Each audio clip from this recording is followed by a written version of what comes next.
Welcome to Aviation Intelligence Weekly with Sarah and Mike, your guide to the aviation industry. Welcome to Aviation Intelligence Weekly. I'm Sarah. And I'm Mike. Today, we're diving deep into United Parcel Service's 10Q filing for the second quarter of 2026, filed on August 5th. This is a filing that tells a very specific story about a company in the middle of a dramatic, self-imposed transformation, and the numbers are striking. Mike, before we get into the details, give us the one-sentence thesis. What is this filing actually about? If we reduce this filing to one sentence, it's this. UPS is deliberately destroying its own revenue base to rebuild a higher margin, higher quality business.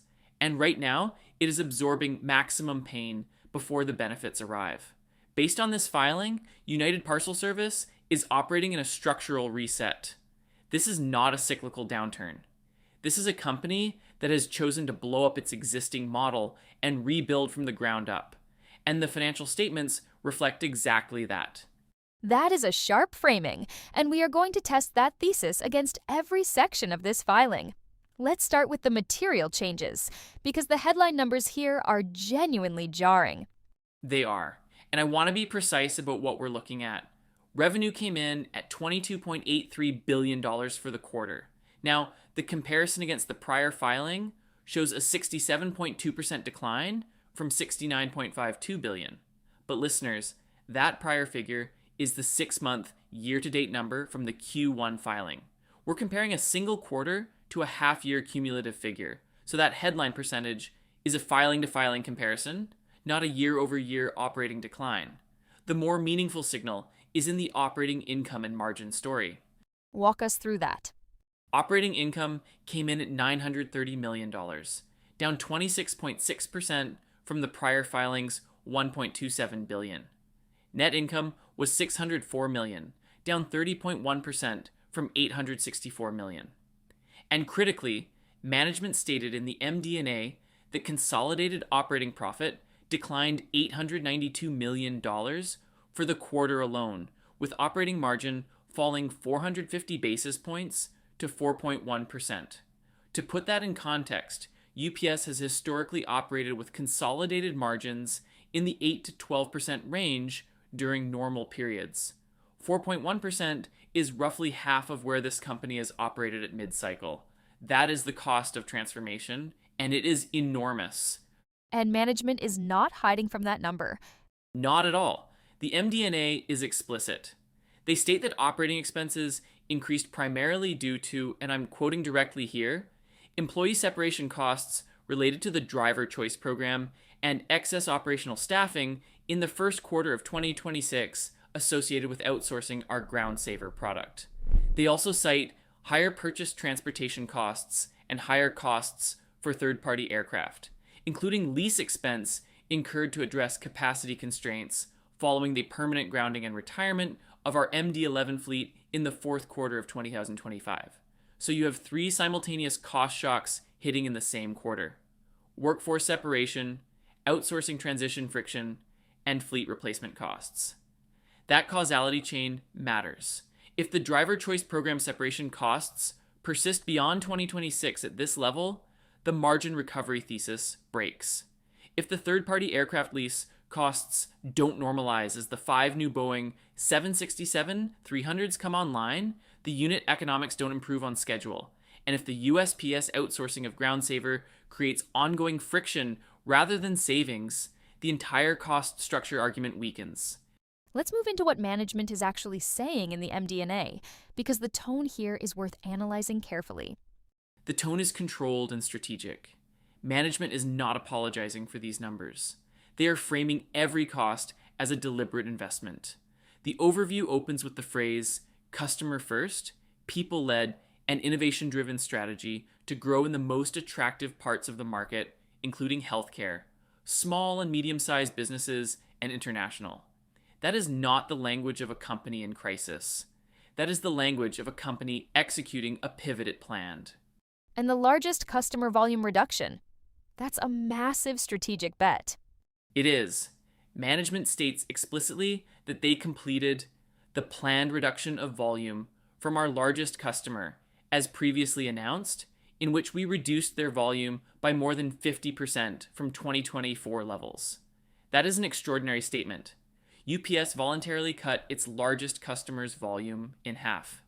In the parcel delivery industry, where volume density drives unit economics, deliberately shedding that kind of volume is a high wire execution scenario with limited margin for error. The bet is that the volume you replace is higher yielding, and there is early evidence supporting that bet.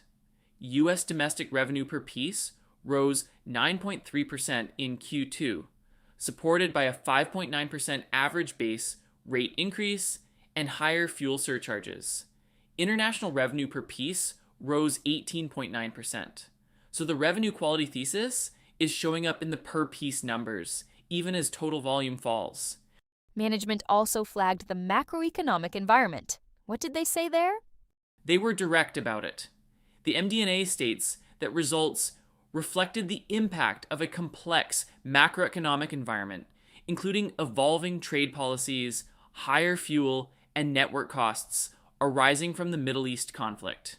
That is management explicitly naming geopolitical disruption as a cost driver. They also noted that the US Supreme Court issued a ruling in February 2026 invalidating certain tariffs under the International Emergency Economic Powers Act, and UPS has filed for and received approval for approximately $500 million in EPA tariff refunds. That is a meaningful cash recovery item that deserves attention. Let's get into the financial red flags and confirmations, because there are signals running in both directions here. From a cash flow standpoint, cash and equivalents fell to $4.65 billion, down 19.8% from $5.8 billion in the prior filing. That is a meaningful drawdown. And the context that matters here is that UPS returned $2.7 billion to shareholders through dividends in just the first half of 2026. So the cash decline is not primarily operational deterioration, it is capital return. But the combination of a 4.1% operating margin, $930 million in operating income, and a $2.7 billion dividend commitment in 6 months means the company is paying out more than it is earning on a GAAP basis in the near term. That is a capital allocation tension that investors need to hold in their heads. Is there a going concern issue here? No, there is no going concern language anywhere in this filing. The balance sheet is not running on fumes, but it is being stretched deliberately. The confirmation signal is the non-GAAP adjusted EPS of $1.76 for the quarter, compared to GAAP EPS of 71 cents. The gap between those two numbers, $1.05 per diluted share, represents transformation strategy costs of $891 million in the quarter alone. Management is essentially saying, strip out the restructuring noise, and the underlying business earned $1.76. The red flag is that you cannot strip out restructuring costs indefinitely. If these initiatives are expected to conclude by 2027, investors are being asked to hold through at least 6 more quarters of elevated transformation charges. The causality chain on that is important. Walk us through it. If the transformation costs persist at this level through 2027 as management has guided, GAAP earnings will remain severely depressed relative to the underlying business. That changes the investment case for any investor who cannot or will not hold through the restructuring window. If the $3 billion in full year 2026 program benefits materialize as targeted, the margin recovery in 2027 could be dramatic. But if execution slips, if facility closures take longer, if the workforce reduction creates service quality issues, if the USPS outsourcing generates customer defection, then the benefit timeline extends and the pain deepens. Let's talk about risk disclosures. What did the filing flag? This is actually notable for what is not there. The filing indicates no new or significantly escalated risk factors compared to the prior filing. That is a meaningful signal in itself. Management is not adding new risk language around the transformation.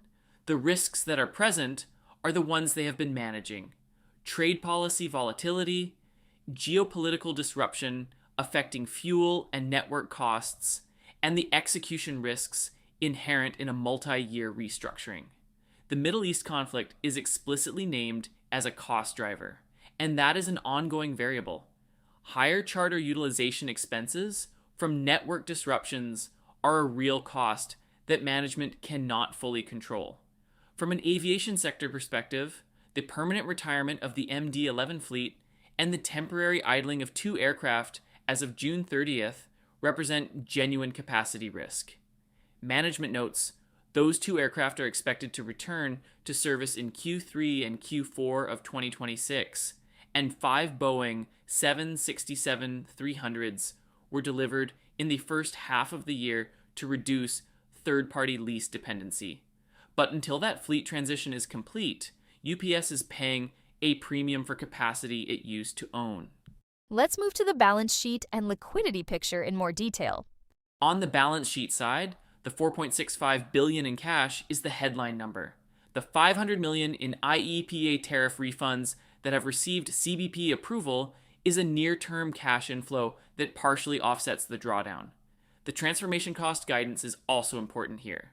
Management projects full year 2026 non-GAAP transformation costs of between $1.3 and $1.5 billion, of which $1.1 billion is already attributable to the Driver Choice Program. As of June 30th, they had incurred $1.8 billion in total costs to date across the entire initiative, including $1.2 billion in 2026 alone. So the bulk of the 2026 transformation spend is already behind them, which is a meaningful liquidity signal. The lease obligations are also shifting. 45 buildings were closed in the first half of 2026, 44 permanently. Management has stated their intention to exit or abandon leases, sell property, and transfer or dispose of equipment. They recorded $60 million in gains on property sales in the first half related to this initiative, and they expect those gains may increase as additional buildings are closed. That is actually a source of cash generation embedded in the restructuring. Exactly. The asset monetization from the network reconfiguration is a real offset to the cash burn from separation costs.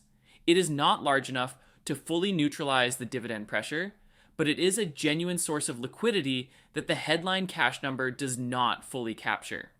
Let's get into the segment picture, because management said all segments contributed to revenue growth, which sounds positive against the backdrop of everything else we've discussed.